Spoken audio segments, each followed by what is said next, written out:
Cat and mouse vipers. Giant child-snatching vipers are terrorizing New Orleans, pulling children from their homes in the middle of the night in their eagerness to take on human trafficking in the city. Cat and mouse find themselves in the thick of it. Crime, action, drama with a smattering of superheroics. Now, like Roland Mann said, our head honcho here at Silverline, go do some backing, and we appreciate your support.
All right, welcome to another episode of Geek-men and the Masters of the Thunder Nerds. I'm Dustin.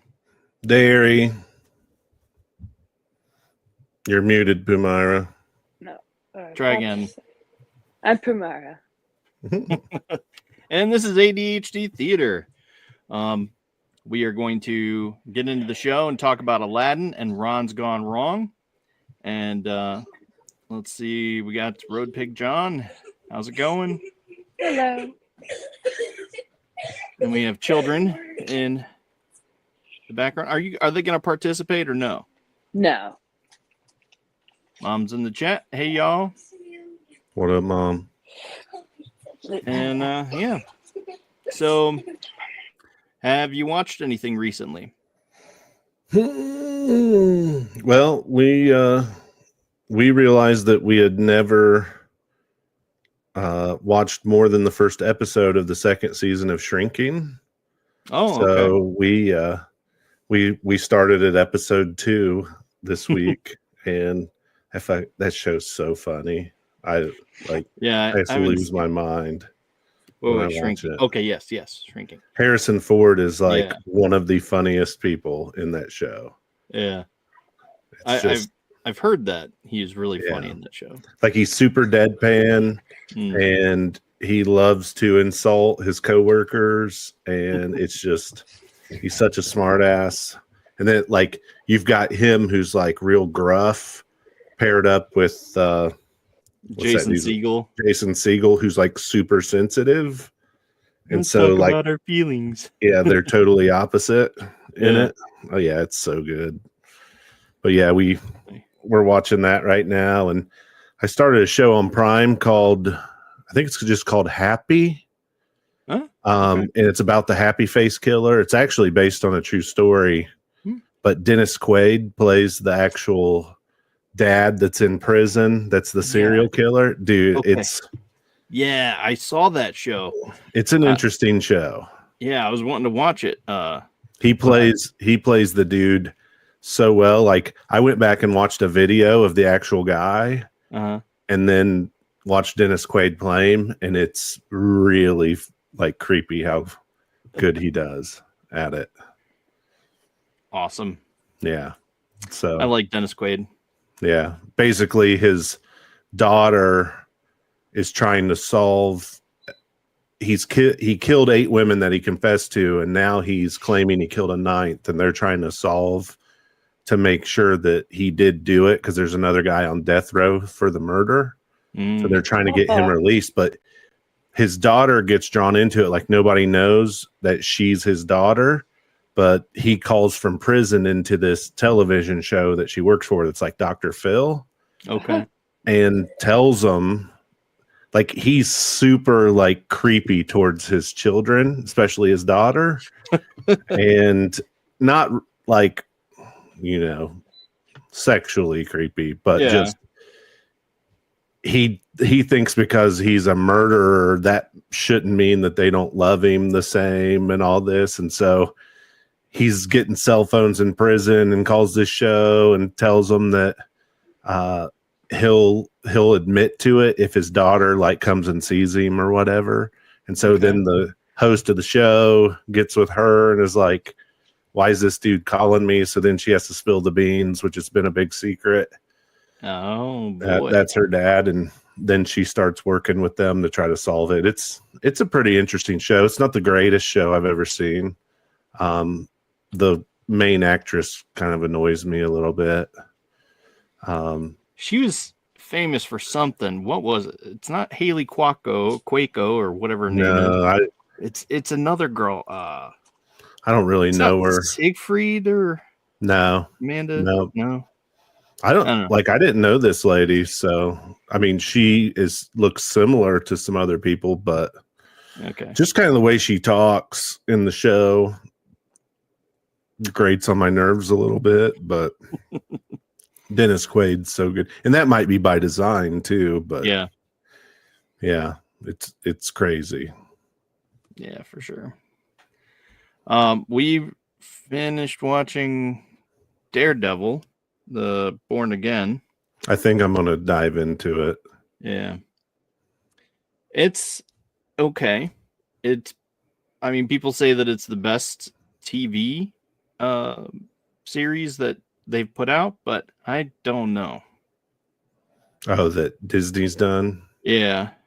But I don't know. I'm not going to deny it wasn't good, because it was good. Especially if you're a fan of Daredevil and are interested in that world, the Defenders level Avengers, essentially. But yeah, I just don't have any interest in the Defenders. And like, I saw an article today, it could be total bullshit, on Facebook that was like, oh, they're poised to make a comeback with the Defenders 6 years later. And I'm like, I don't care. I don't care about Luke Cage. I don't care about Iron Fist. I don't care about Jessica Jones. Like, Daredevil's cool. Yeah. Give me more Punisher. Like, that's all I need. I don't need the other characters. Like, quit piling, 12 pounds of shit in a 5-pound bag. I don't know. I enjoyed those shows and the spin-offs and stuff like that. I really liked it at the time. It's just a question of whether they can capture the same kind of quality that the Daredevil show and series could, put out, which they did this weird, I don't know, it was almost like a documentary in the series. So it was like the main storyline, but then it would cut to a documentary series where they're like talking about, the streets, it's really difficult and stuff like that, to tell the story of how hard it is for everyday people. And that just didn't catch my interest. Why? Yeah. It's like, I don't know. It felt more like, okay, just show, them, getting mugged or something terrible like that. Like I would rather see. Like, how does it advance the story at all? Exactly. I mean, they do a little. It does a little bit, because they're like, okay, here's this storyline and here's what's difficult and all this stuff. And they're like, oh, well, it's the same thing over and over again. Like, yeah, but you can weave all that into the main narrative versus I'm going to have main narrative and then I'm going to cut to this weird ass.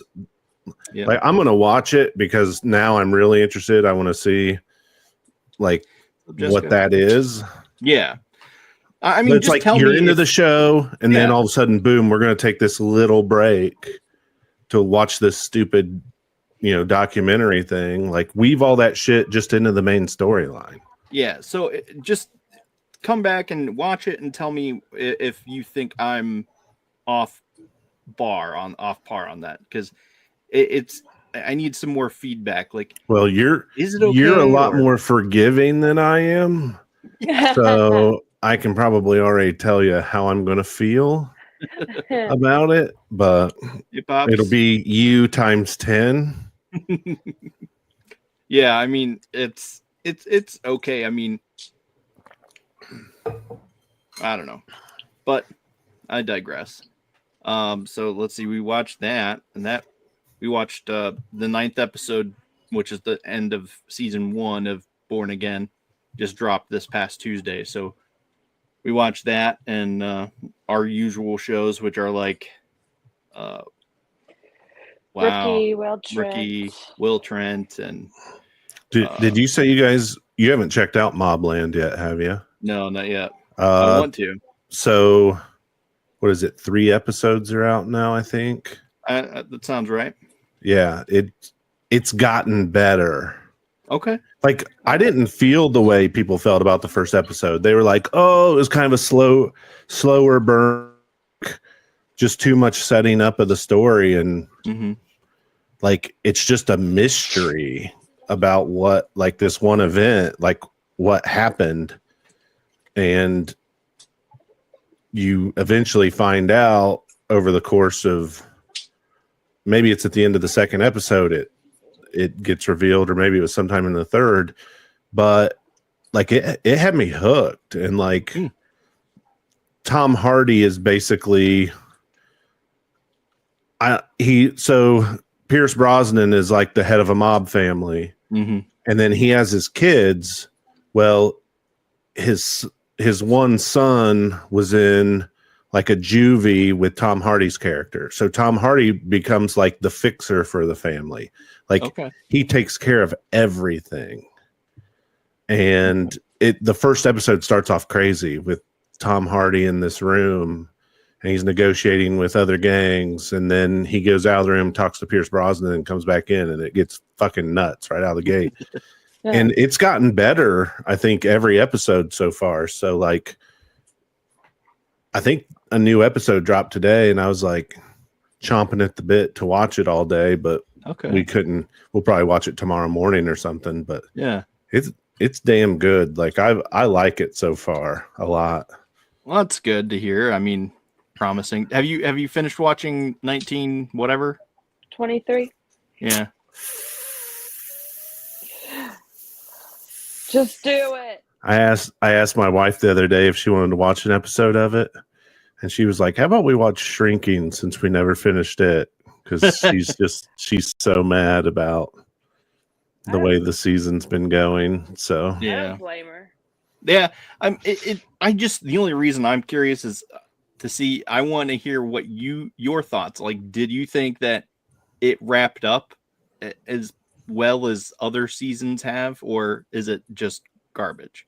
Yeah, but I don't even know what to think. Like, I feel like it did a decent enough job wrapping up, but it took forever for them to get to the freaking point.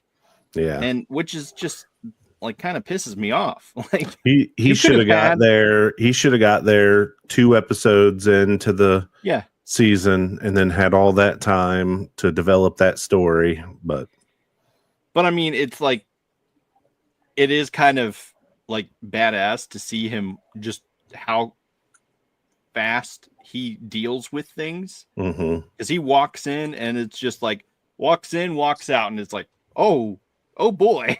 Like, you gave the ending away. No, I didn't. I'm just saying, he walks in, walks out, and that you can take in whatever meaning you want. Like, he walked in and crap hit the fan, or what, so all right, it is what it is. Like, he has an impact on the room, and it's like it hurts a little bit inside. Like, you could have had that in the first or second episode, or maybe 3rd episode, like you said, and it's like, and then built up more.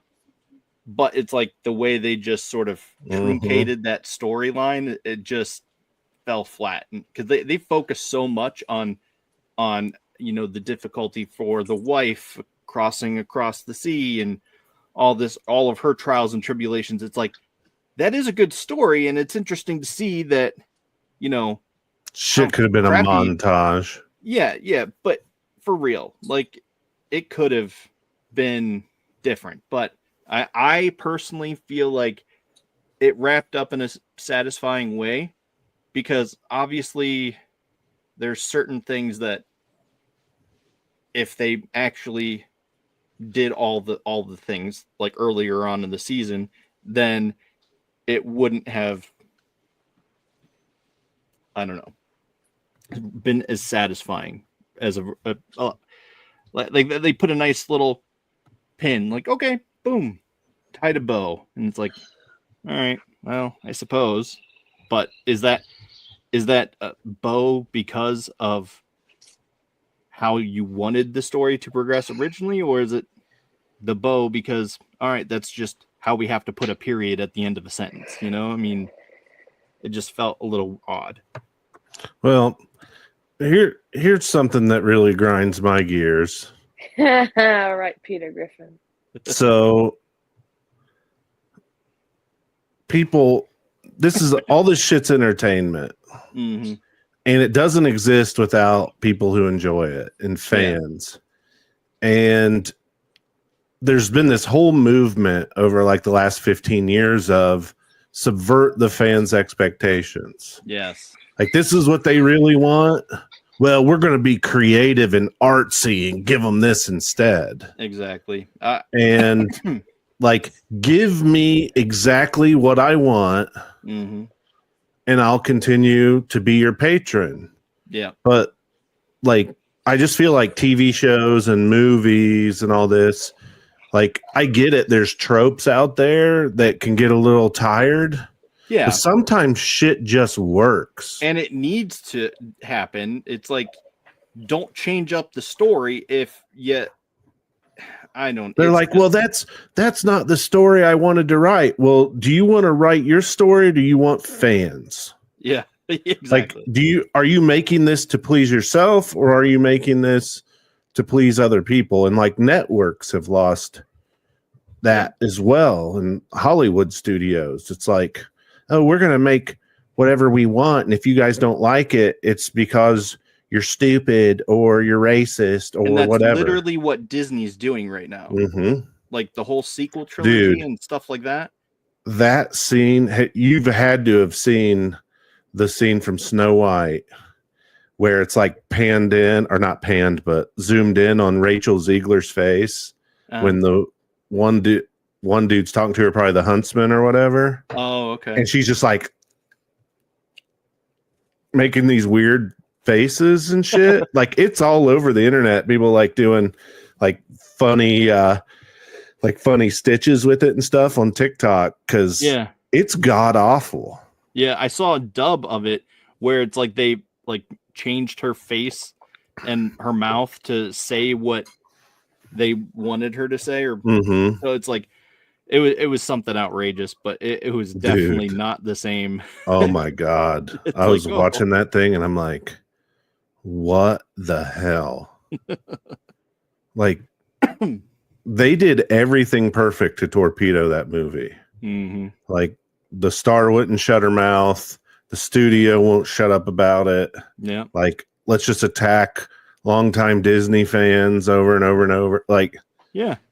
And that's the thing. Like, they chose to just attack the fans and say that, either they're racist or what have you, as opposed to just admitting that the story is no good, or that what they did was no good. And they're still, it blows my mind, they're still paying to advertise it. It's like, why? Just give up. Just recede into the what it was like 1.8 on Rotten Tomatoes or something. Right. Whoa. Right. Mm-hmm. It is officially the lowest rated movie. Just stop. Period. It's just outrageous. Like we said 3 weeks in a row. Just stop. Yeah. And the fact that movies like came out like recently, what was it? It's the other movie that everyone thought would bomb, Minecraft movie. They thought it would bomb, and it It's doing a lot actually better than. did a lot better than Dude, people are so crazy over Minecraft. Like, right. I kind of thought it would do good because there are so many. Like, I like to play Minecraft. Like my my nephew's age, they loved Minecraft. Yeah. Now, the younger generation below them, the second set of nephews that I have, they're playing Minecraft. Like, it's insanity. And on our Samsung TV, they have like the software installed where they have their own channels and they just play when you have the menu up, or you can go to those channels. Like they have a 24-hour Bob Ross channel. What? Well, they have a 24-hour Minecraft channel just of people streaming Minecraft. Jeez. Like building crazy stuff and all this, like modding it and everything. It's just like, that one wasn't super surprising for me, but for it to just decimate Snow White is so sad. And it's glorious at the same time. Yeah. Well, I'm enjoying every minute of it. Yeah. I mean, I like Jack Black, so I mean, Pop says 9 happy little clouds. I don't know. Like, I don't know. It just, the movie sucks. Move on. And so there's it's actually really, how do I want to say this? There's a ton of things going on in Japan right now because of Star Wars Celebration, and things are just flowing out. And so we're getting awesome news. Like Mando and Grogu movie is gonna be next May. Buddy. It's a long wait, yes, but at the same time, they are putting everything into it. Yeah, and it's exciting. And Dave Filoni also said that they will start filming Ahsoka season 2 when he gets back from Japan. So that's also exciting. I'm very excited about that because I loved Ahsoka. And have you seen Andor? Mm-hmm. Yeah, I watched the first season. Yeah. Did you like it? I mean, I liked Rogue One a lot. I felt the story on it was kind of thin. Mm-hmm. I liked the style that they do it in, but I wasn't overly impressed with just the basic storyline and all that. Like, it had its good elements, but it wasn't like, it was just an average series for me. Yeah, it definitely didn't blow my socks off, and I don't know, I felt like it felt like it left me wanting. Like, it's like every episode you'd be excited to watch the next episode, and it's like, oh, that was it? Okay. Next episode. Oh. Okay. And it's like there was all this buildup. Oh yeah, 2 more days. Oh yeah, 1 more day, and then they release it, and it's like, oh, that's what you've been hyping up for the last week. It's like, I don't know. Well, I mean, I just don't think Cassian Andor or whatever. Yeah, I just don't think that that character can carry a TV show. Like, he's good as a supporting character in Rogue One. Exactly. But to me, that was it. Like, I really wasn't excited to see his story either. It's just, and the whole thing, like, they're talking, I know this is controversial because I know a bunch of people are over the moon, blown away about Andor, but I honestly don't get it. It fell flat to me. I didn't enjoy the first, I don't know. I enjoyed the last like 2 episodes out of the entire first season.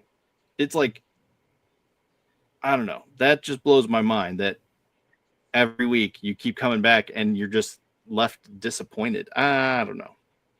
I'm not really looking forward to this second season. I'm interested to see.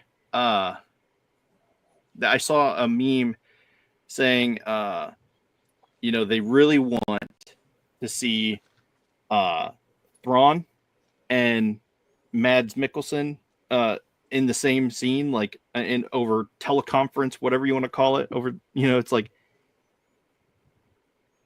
oh, it's zombie. Hey, what the absolute ass is going on here? Well, we're bitching about Star Wars and stuff currently. Yeah, we've taken 15 minutes just to shit on Disney constantly. Yeah. So it is what it is. But I mean, and it's perfect because we're talking about Disney. So here are things that we liked about Disney or not liked. We'll see. We haven't determined that yet. But so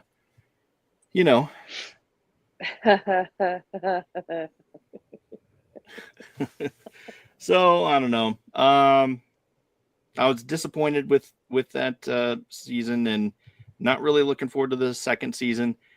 I don't know if I'll watch it. I think my plan is to watch a show that I really enjoyed during the weeks that they're pushing Andor. It's like, okay, you want me to sign up and watch Andor? All right, I will sign up and watch Ahsoka instead. It's like, whatever. But anyway, I digress. Now that I've pissed off all the Disney people out there, that Disney Star Wars sequel fanatics. So I saw something today, and it's like, here's the perfect formula, and this is also goes along with what we were talking about, diverting expectations. Here's the perfect formula, and they have, the whole original Skywalker lineage, and it even like Han and Leia's kids, and Luke and Mara's kid, and it's like, here's what they want you to forget, and it's just like, yes, exactly. Why? Well, one of the worst things they ever did was come in and turn all that shit into Star Wars Legends. I mean, right. Timothy Zahn handed you a perfect formula, a perfect new trilogy. Yeah. In the form of Shadow Rising or whatever, like the whole Thrawn trilogy. Like, here you go. All you got to do is make this. Nope. Let's be stupid. Yep. Instead, they're going to crap out other movies. Oh. Yeah, I'm over it. It's upsetting. I just want them to. I do appreciate that. It feels like Dave Filoni is trying to right the wrongs by bringing in all the Legends characters and things like that. And yeah, but you're just mangling them up and putting them in different spots, and just timeline wise, yes, doesn't feel right. Timeline wise, yes, but I think it would be awesome if they just went ahead and recast Mark Hamill. And I know there's someone else out there. Bucky. What's his real name? Yeah, Sebastian Stan. Sebastian Stan, thank you.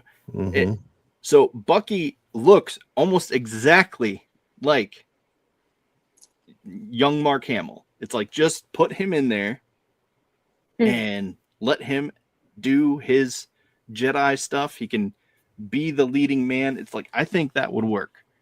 But, I have no say at Disney, obviously. But well, they don't even listen to their fans, so right at this point. I meant the maker of the Yoda puppet. Okay. They need to make a series. I would love one on Lord Bane or Revan. Yeah, I agree. That would be cool. Well, yeah, they Revan and Malik would be cool. Yeah, that story is interesting, I think. But I did see that in Star Wars animation, they announced a new series. It's called Maul, Lord of Shadows or something like that. And yes, the Acolyte was a joke. Yes, I agree. But anyway, I forget what I was saying now, but what was I saying? Oh, the Darth Maul thing. Yes, the Darth Maul. So they announced the new series, animated series, Darth Maul, which apparently is going to take place a year after the Clone Wars. And this is all things that apparently Filoni and Lucas had planned out in advance and had talked about, or whether it be jokingly or whether it be, ideals or plans and stuff like that. It's coming. It's coming. And so that's a new series that I think will be good. I think it will be fun to see. But yeah. Clone Wars Darth Maul was awesome. But anyway, let's see. Do we have anything else to talk about? I don't. Okay, let's get into these movies. We are a half hour in, so Hey, we're 15 minutes ahead of our normal Last week. schedule. right. That's because I'm stopped talking. I'm just gonna let all of the bullshit go and just dwell on. I mean, don't worry. We're going to talk about Disney, old Disney and newer Disney here. Yes. You were commenting about some of that stuff that intrigued me. So let's dive into it. Do you want to talk about Aladdin first? Let's hear we can hit Aladdin. All right, let's hear it. What did you think? So You had never if you seen weren't this here movie. last week, yeah, I had never seen Aladdin. One of probably the only Blasphemy, right? 90s animated movies. I had seen the cartoon and I even looked it up on IMDb and totally watched the cartoon on show, but had no idea about the what happened in the first movie. Okay. I think I just watched the cartoon because I liked the genie character and I liked Apu or whatever the damn monkey's Abu, name is. yeah. Abu. Yeah. So, I mean, for me, this movie, it's just like watching any other Disney movie Okay. from that time period. there you go. you've got the songs. Yeah. You've got, I can show you the world. you got, Robin Williams. Yes. The genie is amazing with So good. how they did a really good job of capturing how manic he was. Yes. With the genie bouncing around, turning Yeah. into different things and changing the subject really fast. That character, Robin Williams made that character. It was his personality, Right. basically. So, but yeah, it was I really enjoyed it. I had seen the live action Aladdin, so I knew kind of the story. Which Oh.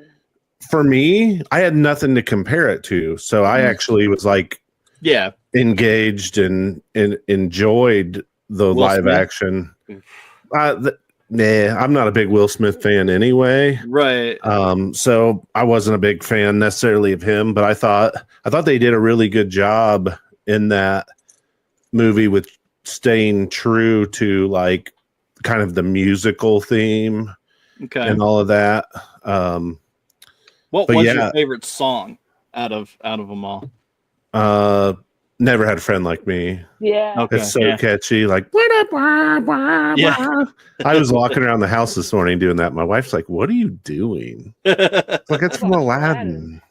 Yeah, which I had heard that. I'd heard all those songs before because, this was during the era where every Disney movie took people who necessarily weren't big stars, but had been really famous probably before that in a different time period, and literally made these songs that were just played over and over and over on the radio. So Luther Vandross with Whole New World, the Lion King stuff with Elton John. You had Tarzan where you had Phil Collins. Yeah. You had these songs on the radio that people fell in love with. Yeah. They were also in the movie. Mhm. They tied it all together, and it really helped make these movies much bigger just because they tied it all together. What's that? Oh, his little tantrum or whatever at the Oscars. Oh yeah. Oh yeah. Just slapping people. Friend Like Me was my favorite song. Okay. Yeah. I But agree. yeah, That's I mean, a it good was like it was on par. It's probably one of my favorite animated movies from that era. I mean, I still think Lion King for me is always going to be my favorite animated movie out of that time period. But I mean, Aladdin was fun. I liked it better than like Pocahontas and Tarzan and Little I Mermaid. liked them all, man. I don't know. But I think some of that is my. I mean, I like them all, just where it ranks and. Yeah, no, I get it. I get you. So do you want to rate the movie? I mean, I would probably give it a solid 4. Yeah. Like Nice. I really enjoyed it. Like, I mean, there's so many of those movies. Like, it's not groundbreaking compared to, other Disney movies of that time period. Like, it didn't necessarily, in my opinion, usher in like a new era, but it was a very solid entry into the genre. Like, I sat there and like laughed multiple times out loud watching it. So it is good. It's really good. 4.5 for Zombie. And my mom says she loves the Aladdin video game, and for Super NES, I agree. I thought it was fun. Jessica says 5 stars for me. She loves that movie. So. Oh, she said that was her favorite one. Yeah. Of all the Disney movies. Yeah. So. She's glad she watched it this week. She forgot how good it was. She actually told me she was watching it for a second time this week. So today. So yeah. Oh, good times. I will rate it a 4 as well. And I agree with you across all the fronts. Like, it wasn't necessarily groundbreaking, but I do believe that this was the first time. I mean, because it got multiple sequels. Oh, yeah. And not only that, it had the cartoon like you were talking about. So,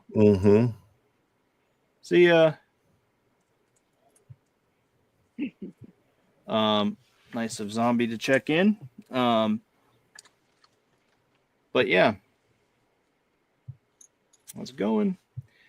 But yeah, I mean, it feels like to me it wasn't necessarily groundbreaking, but the fact that it launched a cartoon series was interesting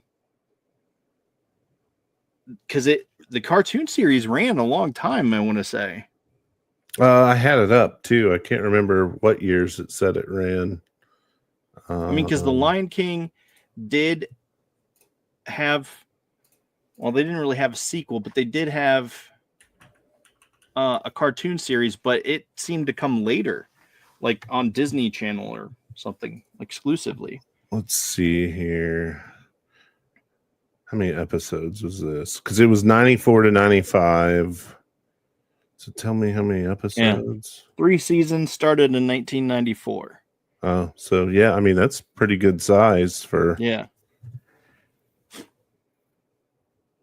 Yeah, and it probably wasn't even regular seasons like you see now, like 10 episodes or however many. No, cartoons were usually had a pretty good amount of episodes. 86 episodes. So yeah.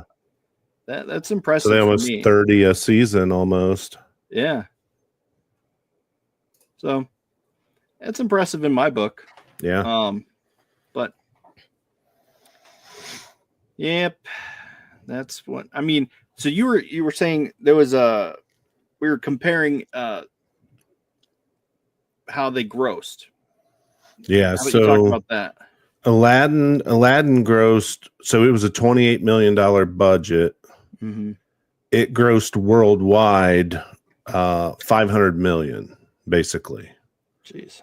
So big time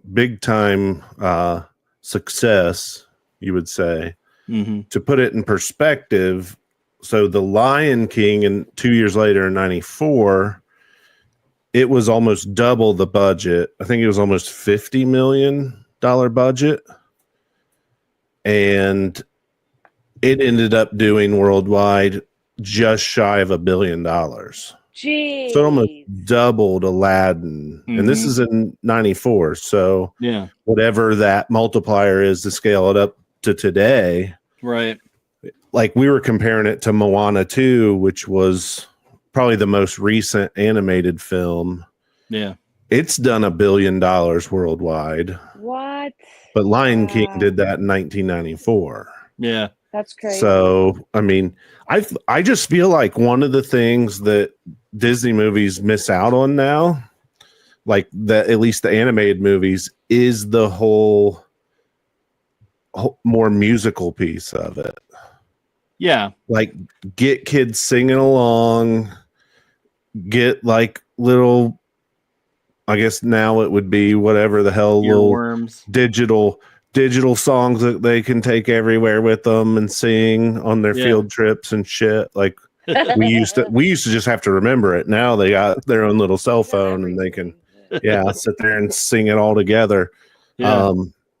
But yeah, like I just feel like that's something that they've lost that actually hurts them when it comes to some of these movies. So let compare that to Ron's Gone Wrong, and it's also a Disney movie, right? Okay, so I don't recall there really being any songs in that. No. And I've watched it twice. So, I mean, there's a main one at the beginning. Yeah, well, there's kind of like a little bit of a theme song ish, but I mean, that's all you get. Yeah. So Jessica says, I went to see Lion King twice in theaters. Yeah. Wow. I saw it once.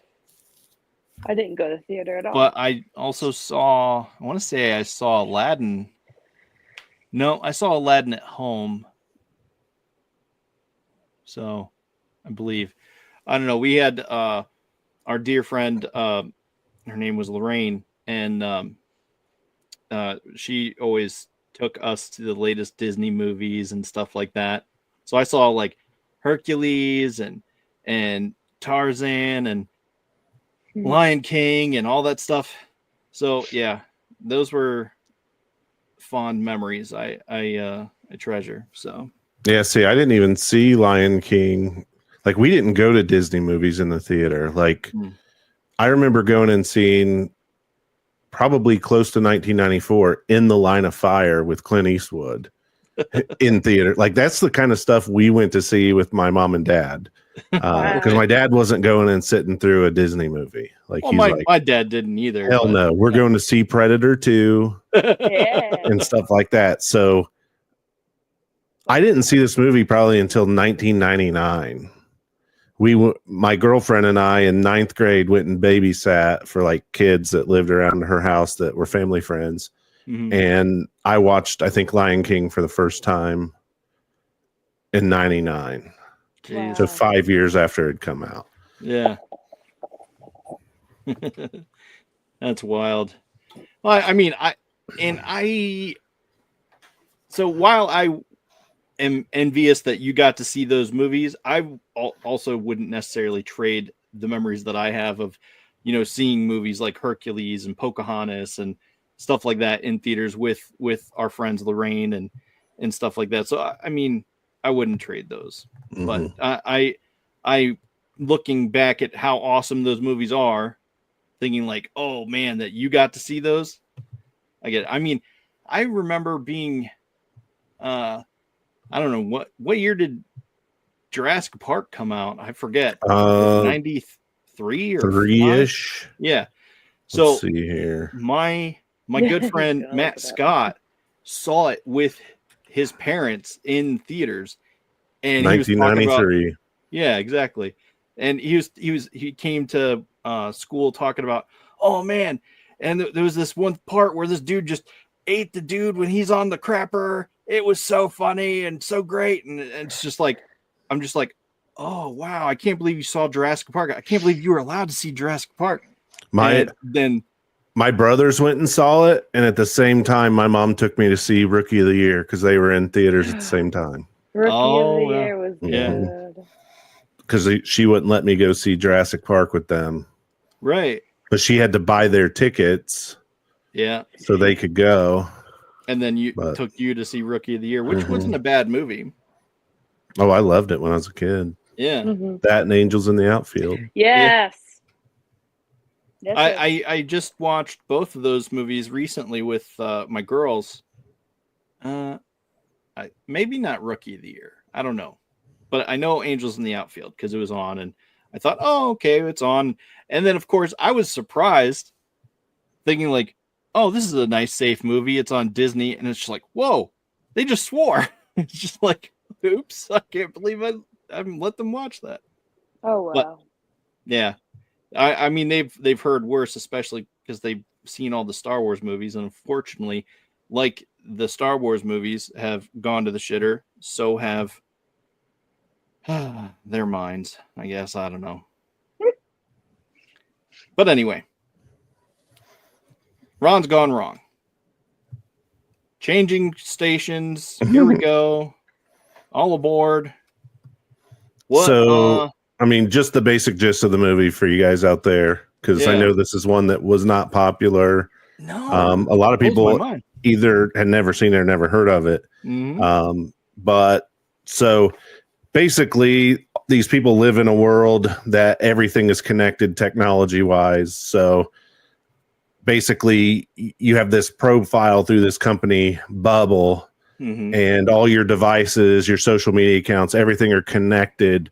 And kids are obsessed with making friends, which is basically like Facebook friends. So the movie it starts out saying, you know, it was hard for me making friends as a kid, but not anymore. I'm going to introduce you to your new best friend, and it's this robot guy.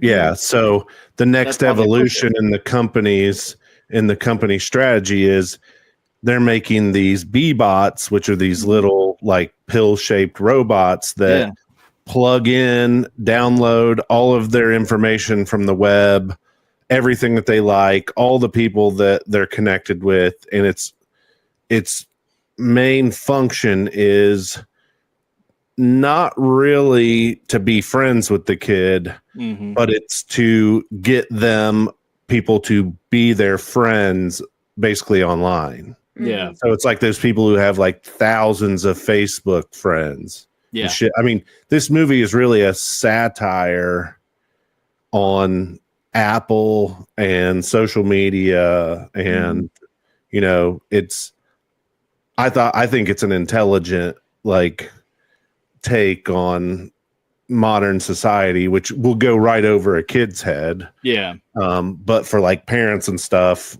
I just thought there's some interesting stuff in there. But basically, the main kid, Barney, he wants one of these B-bots. He's the only kid who doesn't have one. And it's his birthday. He doesn't get one, but then his dad buys a damaged one, like in a back alley deal that got damaged earlier in the day because of Barney. And basically it's Ron, and the main storyline just follows how this robot Ron is not like the other B-bots. Right. And has to learn friendship directly with Barney versus going out on the web and just learning everything and all this. Right.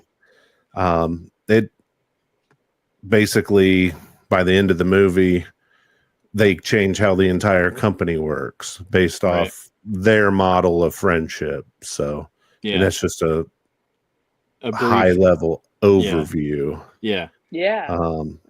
And so I know we watched it last night for the Madness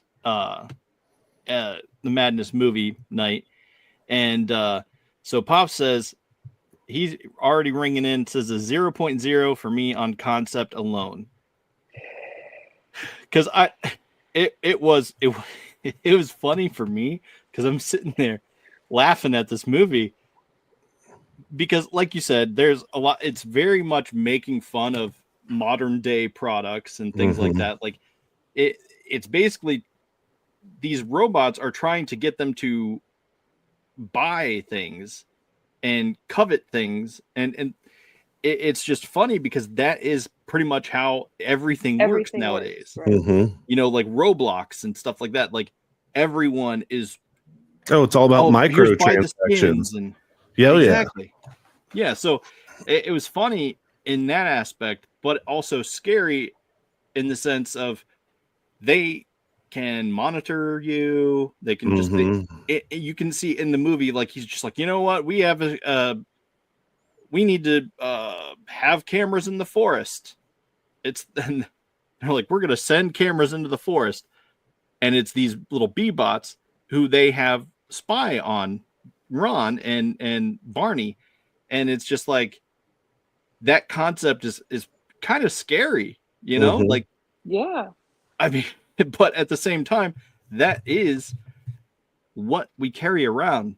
It's crazy to me that a company like Disney made this movie that's kind of taking a shot at technology. And I mean, I know they're not a social media platform and they're not Apple and all this, but they're very heavily tied into like just culturally the experience that those companies provide. And to me, it's kind of funny that they would do that. And right. I mean, and they're it's like they're pointing, they're like, ha ha ha ha ha ha ha ha ha. Oh, no, you're supposed to go that way. Ah, ha, ha. No, this way. You know, like very much like I don't know. It just feels like they're making fun. They're trying to point fingers and make fun of people, but it's just telling on themselves essentially. And their buddies. I mean, but I mean, I don't even think I had heard of this movie before I watched it for the first time. Like I was at Eric Bertram's house and I think we were just sitting down with the kids to watch something. Yeah. And they might have saw it before and were like, oh, you got to watch this. But I remember like laughing my ass off. Like it was almost like The Electric State. Yeah. Where I was just like laughing out loud at certain points. I mean, the best part to me of Ron is how they manipulated the facial expressions. Yeah. Like it is so hilarious, like the faces he makes and stuff, because his eyes and his mouth can move all over his body. And like when he's malfunctioning and shit with like one eye up here and one eye down here. And the one part when after he hits the dude and one eye's up here, one eye's here, and he's got this weird like arm thing. And he's just like, his arm is where his little leg should be. Right. And his leg is up where his arm should be. Yeah. It just like they did so many cool things with like little details like that in this movie. I mean, I enjoyed the hell of it. And that's why I brought it up on this show like 2 or 3 times. Cause I mean, it was worth it. You managed to get us to it paid off. You managed to get us to watch it. And I actually really enjoyed it. Let's go ahead and rate it and we'll still talk about it, but let's go ahead and get this rating out of the way. Humaira, what do you think? 4. 4? All right. Yeah. Love the elf thing. Derry? I mean, it's something that is enjoyable for me. It's something that I would watch multiple times. I mean, really, I think there are a few glaring issues with the movie. I would probably say a 3.5, and I'll save that for in a minute. Like what I think the glaring issues are, because I think they're similar to another movie that we saw recently. Yeah. I'll say it's a 4 as well, because like I said, I will enjoy it. And I mean, dude, very seldomly do you find me watching this movie during the Madness movie night, and then I immediately watched it again with Pumaira right after. So there's maybe like a 2-hour gap, and I'm already watching it a second time. So I mean, it was still fun. I still thought it was funny. I mean, and you know, so in the second time I'm watching, I'm trying to think of like, okay, well, because like I said, Pops was like, he hated it so bad. It made it funny because he was hating on it so bad. He to the point where he didn't even like make fun of it anymore. He just stopped and he just. I just imagined him sitting there cross-armed and like pouty face going on. Like I don't know if that's how it was, but that's what I pictured in my head. But I mean, he was. It is hard to do Facebook on an abacus, so I get it. I get it, Pops. Yeah. So he says, I hated it. I hope my grandkids never see it. Get out of here, bro. Get out of here. I honestly, I think movie. Here's the thing. I think it points out these things, and it's something that I think everyone should see at least once, because he says, I can do everything on an abacus. I mean, the sleeper character of the movie is the goat. Yeah, it is. There's so many good parts with the goat in it. The goat, the grandma was. And when you don't eat them, you eat them. Right. Yep. Yeah. It was, dude, the goat, the grandma. I mean, Ghost Grandma Pepper and was I were funny. in there laughing our ass off at grandma. What It's song just like- was that robot and grandma singing? Whatever Yeah. it was, like, They were dancing to. yeah, it was funny. I mean, yeah, it pooped. Oh yeah, Poop Girl was good. But That I mean, whole scene where like they start unlocking the robots. Yes. Oh my god, that scene's amazing. it was over the top, Mhm. outrageous. Like, because also I noticed, like, here's this girl and here's the monkey, and it eats the girl. The thing that everyone's scared will happen to King Kong with the girl happens, and it's just like, it pooped me. Oh, Yeah, I mean, really for me, the two things I think are issues with this movie. okay. I think it's very similar to the Electric State. yeah. Who's the audience? Now I get that they put stuff in there for adults, Mhm. and there was stuff that was geared 100% towards kids. Yeah. But like I think it loses track in there of like it's a very deep movie. Now kids will probably be like, "Oh, bright colors, you know, Yeah. funny I want my stuff that the robot to be robot's bright doing." colors. Yeah, so it might be able to hold their attention. The other problem is its length. It was long. 2 hours, yeah. Yeah, it was- Wasn't it even over 2 hours? I thought it was like 2 hours and 10 minutes or something. That was 152. Hour 50. Oh, maybe. Yeah. So, I mean, like for kids, Mm-hmm. Aladdin is a like Yeah. those old 90-minute Disney movies. Yeah. Perfect. Where are those? Like these days? kids don't understand complex character development and all that kind of stuff and building backstory and all that. Like they need it much more simple. It's like the difference between young adult fiction versus adult fiction. Right. Like you have to connect some of the dots for them. Yeah. And I think this movie was a little bit too complex for younger kids. Like to me, it's more of like a teen, like teen and up. Yeah. Yeah. I mean, they I'll are in probably middle agree school. with that. What? They are in middle school. Yes, they are And in middle such school. middle That's true. But Yeah, like 10 and up or something like that. yeah. It's hard to get. It's hard to get a little kid to sit through 2-hour movie. Yeah. Right. And Yeah, I that's mean, what happened so with we our still girl. haven't watched it with my kids. So, that was something I was trying to get them to do, and I wanted to have them at least talk about their thoughts, but I didn't get a chance to record them, and I offered them to stay up and talk about it, but they were like, yeah, no, I don't want to. Kids. So, But I they're mean, just but like, that "Yeah, has peace an out." impact when parents are thinking about taking their kids to a movie theater to see something. Right. We just don't.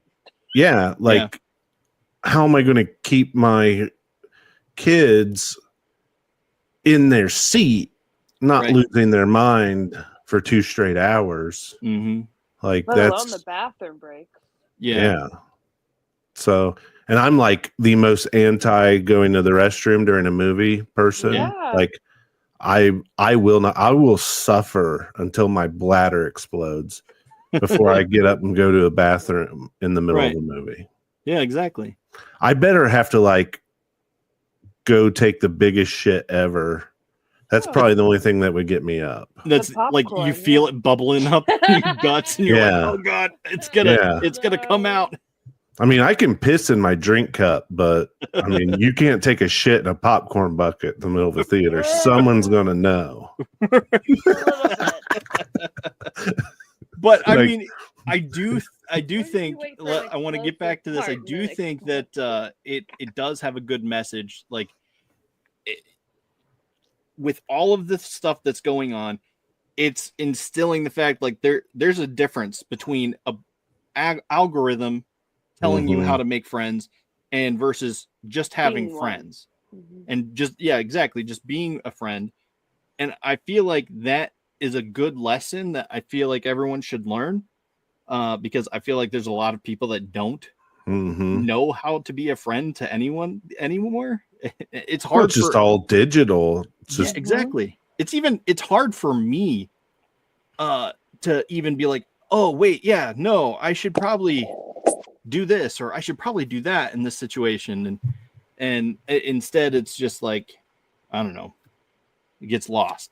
But I feel like it does have a good lesson in the fact that, you know, AI and just algorithm, the whole thing, like I feel like it does. It has a good reason, a good purpose, but at the same time, you know, as a parent, it's a little scary. Mhm. But he says, Pops is in here saying, the best message people will ruin if you give a chance. If I watch with my grandkids, it would be a warning movie about the internet and AI. And that's not wrong. I agree there. Mhm. And he said, "You guys are my friends. You don't have to be anything but you." Aw, thanks, Pops. Appreciate that. Well, But, that's good because I ain't gonna be anything but me. Take it Yeah. or leave it. It feels like at some point you have to just be like, you know what? If you hate me, you hate me. Oh, I stopped giving a shit a long time ago. Oh, Yeah. yeah. It's a struggle for me because they still find this voice creeping up being like, oh, but we want them to be our friends, you know, in the fact, like, it's like, you know what, fuck it. You know, I don't know. Yeah, I just Yeah. accepted the villain role He a hates long fake time people. ago. Right. Long time ago. Well, yeah, I mean, clearly with your online presence and Mhm. your sarcastic Mhm. jokes, I Oh, see yeah. you, but Out I'm also there right there with you, Out there doing battle. Hmm. dude. Like, this is something that I've These are the righteous fingers of justice right here. Fucking keyboard warrior for the little man. right. So like Kurt, who is we talk to on the podcast, talk about on this podcast, the one who inspired this whole segment. Yeah, we are always getting in trouble and like heckling people from the sidelines, you know, in the anonymous DMs and stuff. So yeah, I mean, we are ornery, to say the least. I've tried to get my mom to accept that ornery, and I haven't done the best things, and she's like, "You better." Oh, my mom would definitely be all up on my case about it, but Right. she doesn't understand technology, so I'm golden. Like, she's the one always asking me for teacher technology, so I only teach her like so much of The it, so bare she can't minimum. like check up on me. Yeah, you make sure she's not friends with you on any of your social profiles. Oh, I mean, where she's you be friends, naughty. but most of my greatest work goes on in private groups. So Right. Because I mean, where else? I mean, that's where you shine, really. oh yeah, well, and that's where I can make people lose their mind the most. Yeah. So And all without never anyone seeing the light of day. yeah, well, usually I'll just step into a group and just drop a nuclear bomb and then watch the fallout. Watch everything unfold. Yeah. Oh, dude. Yeah. I've been kicked out of many a good Facebook group at this point. Oh. Weren't you kicked out of the cabal for? Oh yeah, but let's not get started on that because that was a bullshit rap. So Oh. yeah, me and Walter, we're not friends. Oh boy. Yeah. Yeah. I know those guys are zombies, boy, but they ain't my boys. Mm-mm. So Pop says, "I'd rather you be a dick than a type B dick." Okay, type A dick versus a type B dick. And he says a type of dick will tell you how it is, not candy coated. Yep. Okay, that's fair. I feel like we're all both at the same time. Like, we can do those things if we choose to, but Some just do it more than others. right.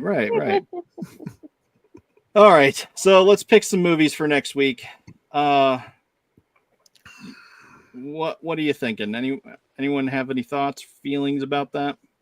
So one I threw out earlier, we were talking before the show. So Yep. A movie that I really, really liked when I first saw it. I've seen it plenty of times since. I still think like Ben Affleck is probably, I mean, he's really good at writing movies. Yeah. He's really good at directing movies. Mm-hmm. And also being in them when he does both those things. Like he typically stars in it. But so I threw out The Town. I think it's a really well done, like rooted in reality action movie. It's basically about Charlestown, which is basically a little community in Boston that has the highest per capita bank robbers. And basically this is a story about a group of friends who rob banks. And they try to pull off the biggest job of their lives. So it's got Jeremy Renner in it, Ben Affleck, John Hamm, Blake Lively. It's got a lot of people in it. So, but it's really good in my opinion, and it's on Tubi, so everybody can join in. Yeah. Let's see. I feel like there was another one. Well, you had thrown out 13 Assassins. Yeah. I'm trying to think what the other one was that I hadn't seen that you threw out there. Drive, maybe? Drive, yeah. I haven't seen it. As I may have seen 13 Assassins, but I can't remember if I have or not. Yeah. You want to do that? Yeah, I'm good with it. All right, so 13 Assassins and The Town. Yeah. 13 Assassins. Yeah, and there's in The Town, there's a conversation between Ben Affleck and Jeremy Renner, which is, in my opinion, one of the greatest movie conversations of all time. Like the interaction. Agree. I already know what you're talking about. Mm-hmm. Oh, it's all over, like in a reel or a TikTok. Like, yeah, it's like how you know you have a true friend. And that one. That's quote. It's just like, yeah, he's like, that's my boy. You can't ask me, Like, we're not going to talk about it again. You can't ask me what it's about. And Jeremy Renner's reply is amazing. Like, that was such a well-written scene. Yeah. Okay, so this was a suggestion from Chris Brown, but we did just recently watch it like a few weeks ago. We did that back in the fall, didn't we? No, Lori was here. And that was when you did Dale and Tucker? Yeah. Oh. Dale and Tucker versus Evil. And that was just a few weeks ago with Lori. We had Lori on a Friday night show promoting her recent campaign, her Kickstarter. And so we watched that and Cocaine Bear. Oh, man. Cocaine Bear. Yeah. It's hilarious. Based on a true story. It's loosely based on a true story. Imagine that shit. Right. Can I eat it? Do I eat it? How do we do cocaine? I mean, it's loosely based, so the bear probably ate someone who was high on cocaine. That would be funny. You never know. Okay, well then let's watch it on a movie night, a Monday movie night or something. Yeah, so let's do it. We're talking about a different show. We'll do it either on the Monday Night Madness or the Thursday Night Madness, whichever one. We can do that. Yeah, Monday matinee. Yep. But yeah, so we just watched that. And I thought I made that. I thought I communicated that to Chris. It's just like, oh, we just watched that. So I'll have to go back and see what we said about the movie. But anyway, I know I liked it. But, oh yeah. So did we rate this movie? Did we rate Ron's Gone Wrong? Yes. Yeah. Yes. Okay. Just making sure I didn't forget. I don't know. All right. So there we have our movies. 13 Assassins and The Town. So two different spectrums. You know what we never did watch? What? For maybe future weeks? Okay. The one samurai movie on Netflix. Can't remember the name of it right now. But it came out right after Shogun last year. Or it is probably more towards like Christmas time. Okay. I'll look it up and see. But yeah, you have to look it I was up interested in watching it. So yeah. Anything samurai is cool as hell. That's my thing too. Like I'm into all that shit. So yep. You're not going to go wrong if you suggest that movie to me. So, but yeah. So, all right. I think the name's Uprising might be the name of it. I'll have to look it up, but I think that's it. Yeah. The only thing I'm thinking of right now is Blue Eye Samurai, and which I also thought was great. Have you watched that? No, but I'll. Actually, I think I watched the first episode of it. Yeah. It's on Netflix. It's quite good. I enjoyed it a lot. So, if you're into anime and that type of thing, American-made anime, I don't know, whatever you want to say. But I digress. So there you have your assignment. And let's see, Monday we might be running another episode again, a rerun again. It depends on how Zombie's feeling. I know he popped in tonight, but that don't mean anything. He can't speak, and he might typing is different than speaking. So feel better. Yes, feel better. Zombie. You could get him one of those things that he holds up to his throat and be like, Stoma. "This toy is so good. I love it so much." You had one almost. Yeah, I did. I still have a scar right here. But yeah, I know. That's why I can make fun of it. Because I'm not really making fun of it. It's just funny. I mean, I can make fun of it because I'm an ass. So Can you imagine if I would be on a podcast and have that? Anonymous. Oh boy. So that totally diverged there. And Yeah. Good job. but anyway, so that's an hour 14. We are going to wrap up and get out of here. Join us when you see us again. We'll go live. But Monday we might be having a rerun. We'll see. Tuesday is something I've recently picked up. I do interviews or I chat with Addie, our artist friend. And that's boom. So Tuesdays at 8 p.m. Mondays at 10:30, Tuesdays at 8 p.m., Fridays at 9. So that's our stream schedule. And so it's either an interview or the joy of drawing with Addie, so we'll see which one it is this week. I will either be interviewing someone or we'll be doing a draw stream. So it's all fun and games here. Look at this. Look at that glorious Castle Gray Cat. Anyway. Love it. Anyway, see you next week. And yeah, until next time, Thunder Nerds Ho. Bye. Oh. Click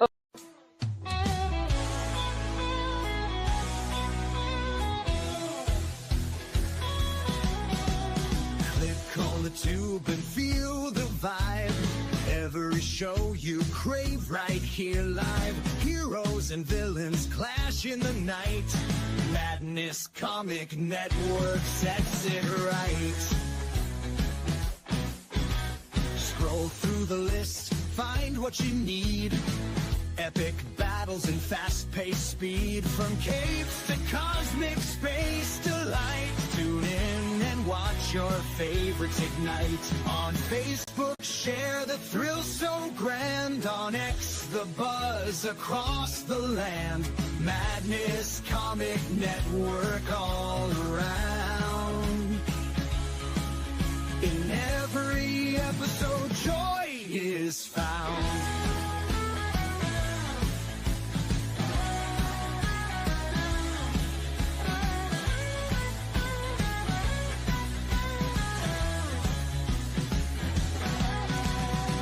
Uploads, they never end. Superheroes and their friends. Catch every twist and every turn. Madness Comic, you will yearn. Stay up to date with every twist. Madness Comic, don't miss a gist. From laughter to tears, every mood. Madness Comic sets the groove. Click that button and subscribe. Catch the wave and ride the tide. Join the fun, join the craze. Madness Comic brightens days. Hey!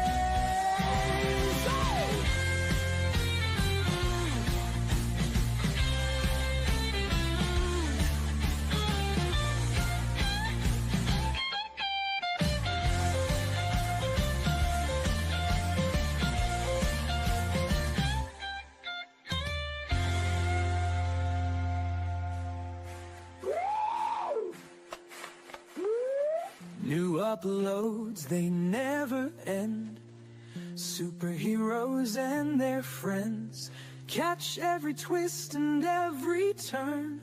Madness Comic, you will yearn. Stay up to date with every twist. Madness Comic, don't miss a gist. From laughter to tears, every mood. Madness Comic sets the groove. Click that button and subscribe. Catch the wave and ride the tide. Join the fun, join